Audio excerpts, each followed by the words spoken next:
नमस्कार दोस्तों, हमारे यूट्यूब चैनल एग्जाम लर्नर में आपका स्वागत है। दोस्तों, आज के इस वीडियो में हम लोग RO 2016 यानी कि समीक्षा अधिकारी और सहायक समीक्षा अधिकारी मुख्य परीक्षा 2016 के लिए प्रमुख वाणिज्यिक शब्दावली को देखेंगे, जो कि आपका यह अंग्रेजी से हिंदी में होगा। इसके पहले हम लोग जो देखे थे वह हिंदी से अंग्रेजी में था, प्रमुख वाणिज्यिक एवं जो है प्रशासनिक शब्दावली को।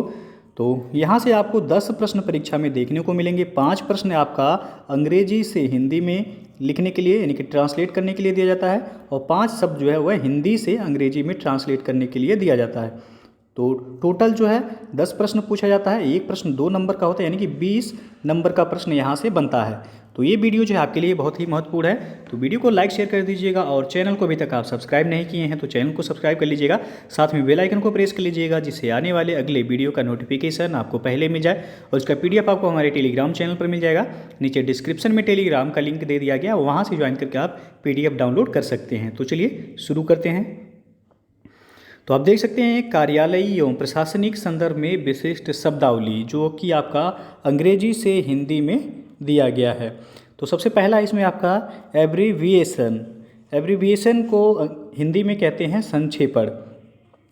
उसके बाद अगला आपका एक्यूरेसी यानी कि शुद्धता। फिर है आपका अगला है कि एक्यूजेशन, ये हो जाएगा आपका अभियोग।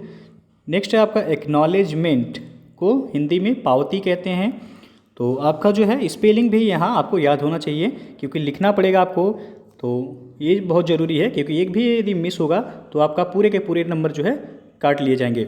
अगला है आपका act of commission and omission, यानी कि भूल चूक। नेक्स्ट है एडहॉक। एडहॉक को क्या कहते हैं, तो तदर्थ कहते हैं। फिर आपका अगला है एडमिसिबी, हो जाएगा स्वीकार या फिर जो है ग्राह्य। अगला आपका एड्रेसी हो जाएगा आपका प्रेस या फिर पाने वाला। नेक्स्ट है एडवाइस नोट, यानी कि संज्ञापन पत्र। अगला है आपका एफोरसेड, यानी कि पूर्वोक्त। नेक्स्ट है आपका एजेंडा, यानी कि कार्यसूची। अगला है एड, यानी कि सहायता, और अलॉटमेंट यानी कि आवंटन। नेक्स्ट आपका अलावेंस हो जाएगा भत्ता, और एप्लीकेबल यानी कि प्रयोज्य या फिर लागू। नेक्स्ट आपका एरियर्स, यानी कि बकाया हो जाएगा। और अगला है ऑडिट ऑब्जेक्शन, यानी कि लेखा परीक्षा आपत्ति। अपेंडिक्स परिशिष्ट हो जाएगा। इस तरह आपका अगला है अप्रूवल, यानी कि अनुमोदन। नेक्स्ट है अब आपका अटेस्टेशन, यानी कि हो जाएगा साक्ष्यांकन। नेक्स्ट है बोनस यानी कि लाभांश या बोनस भी कह सकते हैं। ब्रेक इन सर्विस, सेवा भंग। बाई लॉ, यानी कि उपविधि। कैडर हो जाएगा आपका संवर्ग। सेल, यानी कि कक्ष, कोष्ठ या प्रकोष्ठ। चार्ज हो जाएगा आपका प्रभार। फिर आपका क्लेरिकल एरर, तो ये हो जाएगा आपका लेखन अशुद्धि। कोड, यानी कि संहिता। और कंपनसेशन हो जाएगा आपका क्षतिपूर्ति। कंपीटेंट हो जाएगा आपका सक्षम। डेज्यूर हो जाएगा आपका विधितः कानूनन। फिर आपका डेलीगेशन ऑफ पावर, यानी कि अधिकार सौंपना। डिमोट हो जाएगा आपका पदावनत करना। नेक्स्ट आपका डिस्पैच, यानी कि प्रेषण। डिक्सेशन हो जाएगा आपका ऋतुलेख। और डिसअप्रूवल हो जाएगा आपका अनुमोदन ना करना।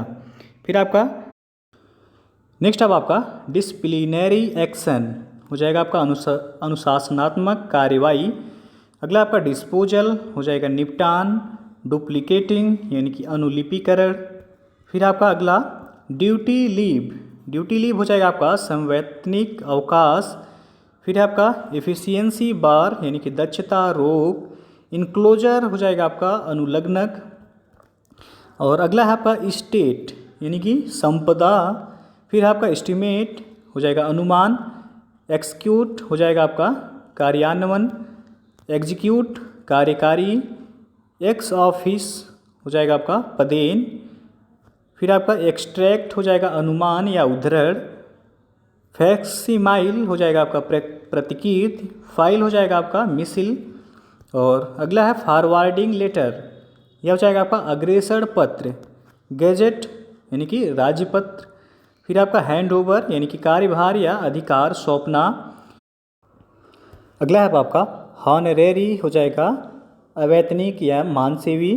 फिर है हॉनरेरियम मानदेय। इंचार्ज प्रभारी, इंडेक्स अनुक्रमणी, फिर आपका इंट्रेक्चरर हो जाएगा आंतरिक संसाधन, इंटर डिपार्टमेंटल यानी कि अंतर विभागीय, इंतरिम यानी अंतरिम, फिर आपका अगला इंटरवल यानी कि अंतराल।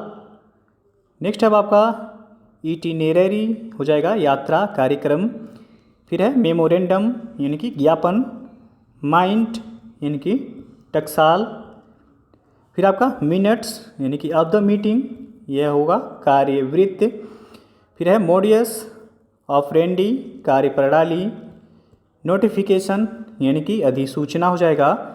उसके बाद अगला है ऑब्लिगेटरी अनिवार्य या फिर बाध्यकर, पर्सनल यानी कि हो जाएगा कार्मिक, फिर है आपका पोस्टपोनमेंट यानी कि मुलतवी, प्रिविलेज हो जाएगा विशेषाधिकार, फिर आपका प्रोसीडिंग्स तो ये हो जाएगा कार्यवाही, फिर आपका रिकमेंडेशन संस्तुति, रिकॉर्ड अभिलेख हो जाएगा आपका, फिर है रेगुलराइजेशन हो जाएगा नियमानुकूल।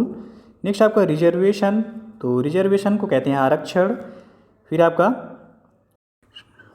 नेक्स्ट अब आपका रिट्रेंचमेंट हो जाएगा छटनी, फिर आपका रिटर्निंग ऑफिसर यानी कि निर्वाचन अधिकारी, रेवेन्यू हो जाएगा आपका राजस्व, फिर आपका एससी यानी कि शेड्यूल कास्ट यानी कि अनुसूचित जाति, फिर है एसटी शेड्यूल ट्राइब जिसको अनुसूचित जनजाति कहते हैं, फिर आपका सेक्रेटरी यानी कि सचिव, सिलेक्शन चयन, सीनियरिटी यानी कि हो जाएगा आपका वरिष्ठता, फिर आपका टेक ओवर यानी कि कार्यभार संभालना, अंडर प्रोटेस्ट यानी कि विरोध सहित, वर्कशॉप हो जाएगा आपका कार्यगोष्ठी या फिर कार्यशाला, वर्किंग कैपिटल यानी कि कार्यशील पूंजी। नेक्स्ट अब आपका विशिष्ट व्यावसायिक शब्दावली, तो ये भी आपका अंग्रेजी से हिंदी में जो है दिया गया है। तो इसमें आपका एक्सेसरी हो जाएगा सहसाधन, एक्ट यानी कि अधिनियम या फिर एक्ट भी कह सकते हैं, एक्नॉलेजमेंट को पावती या प्राप्ति सूचना या फिर जो है अग्रिम अभिस्वीकार कहा जाता है।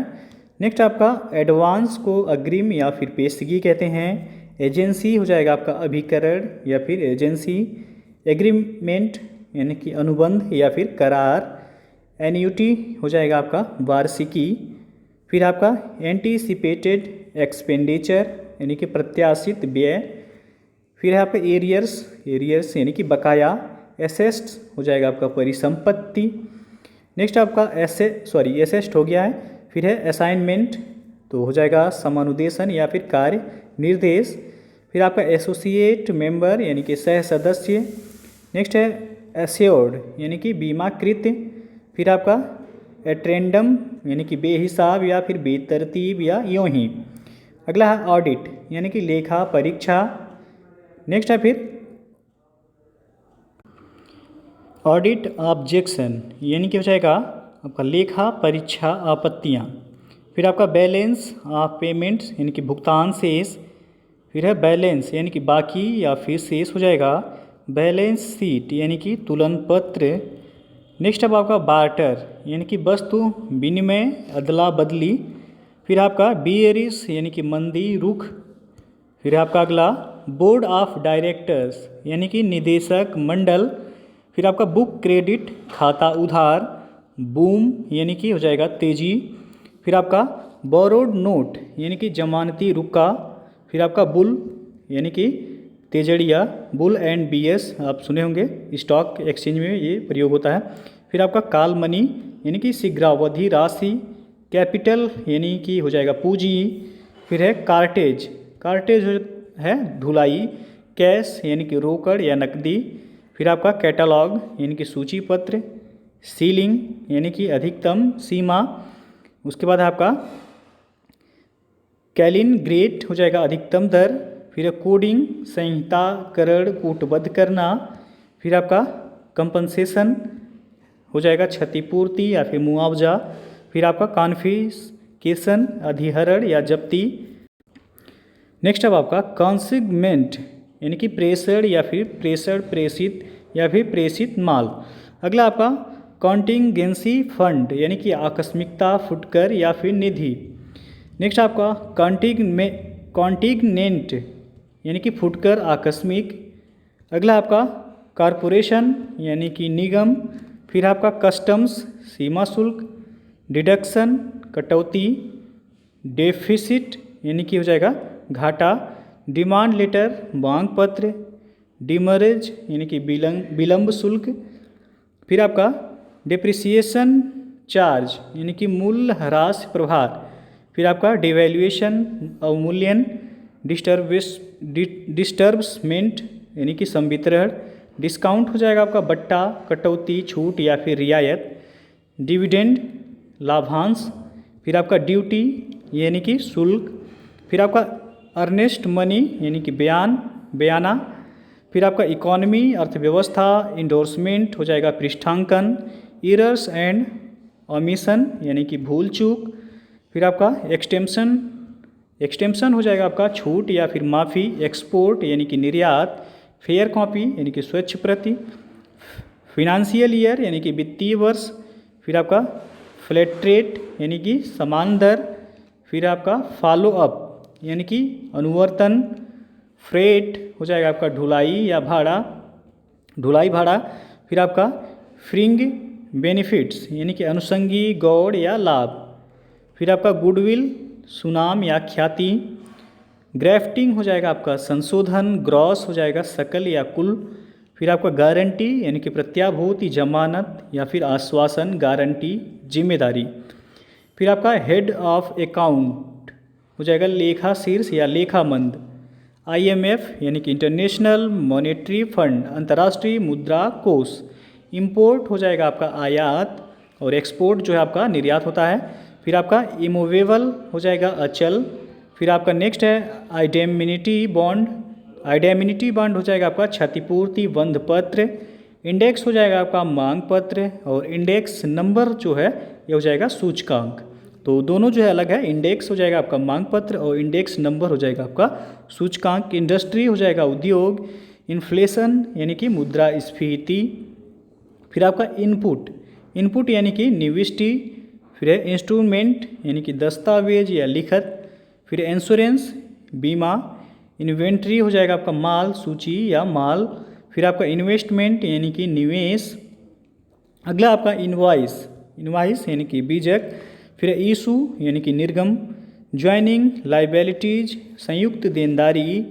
लैंडिंग चार्जेज यानी कि उतराई प्रभार या उतराई मजदूरी। लाइबिलिटी हो जाएगा देयता या देनदारी, दायित्व। लाइसेंस, अनुज्ञा पत्र, लाइसेंस। फिर आपका लिक्विडेशन हो जाएगा आपका परिसमापन। लोन यानी कि ब्याज या ऋण। मैंडेट हो जाएगा अधिदेश। मार्जिन यानी कि लाभ सीमा। नोटेशन हो जाएगा आपका संकेत।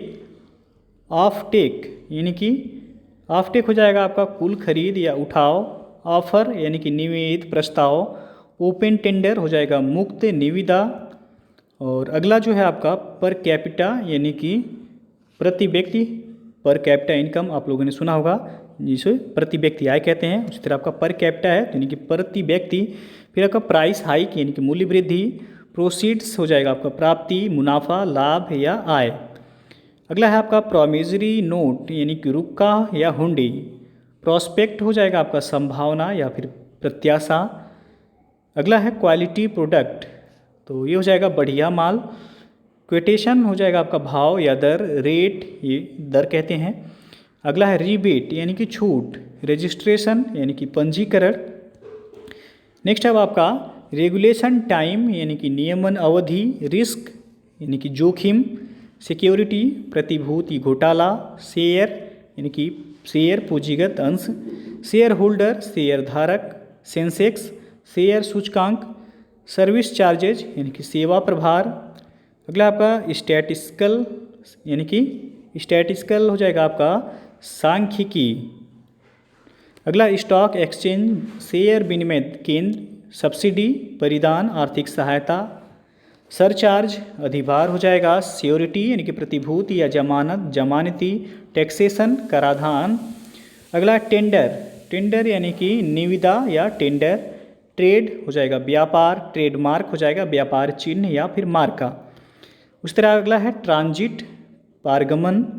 ट्रेजरी हो जाएगा आपका खजाना, अंडर राइटिंग हो जाएगा जोखिम अंकन, और वैलिडिटी आपका हो जाएगा वैधता।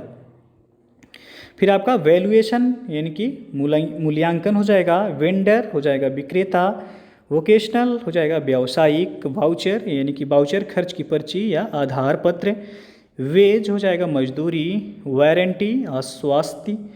फिर आपका वियर एंड टीयर यानी कि टूट फूट। अगला है होलसेल यानी कि थोक। फिर है राइट ऑफ बट्टे खाते में डालना, ईयर बुक यानी अब्दकोश या वार्षिकी। तो दोस्तों जो है ये था आपका अंग्रेजी से हिंदी में कुछ कार्यालय एवं प्रशासनिक शब्दावलियाँ जो कि आपके आने वाले एग्जाम RO ARO 2016 मेंस के लिए जो है महत्वपूर्ण है। यहाँ से जो है 5 प्रश्न आपको जो है परीक्षा में देखने को जरूर मिलेगा, तो इसे एक बार आप लोग देख लीजिएगा। तो यदि वीडियो पसंद आया हो तो लाइक शेयर कर दीजिएगा, और चैनल को अभी तक आप सब्सक्राइब नहीं किए हैं तो चैनल को सब्सक्राइब कर लीजिएगा, साथ में बेल आइकन को प्रेस कर लीजिएगा, जिससे आने वाले अगले वीडियो का नोटिफिकेशन आपको पहले मिल जाए। और इसका PDF आपको हमारे टेलीग्राम चैनल पर मिल जाएगा, नीचे डिस्क्रिप्शन में टेलीग्राम का लिंक दे दिया गया, वहाँ से ज्वाइन करके आप PDF डाउनलोड कर सकते हैं। तो दोस्तों वीडियो को पूरा देखने के लिए बहुत बहुत धन्यवाद।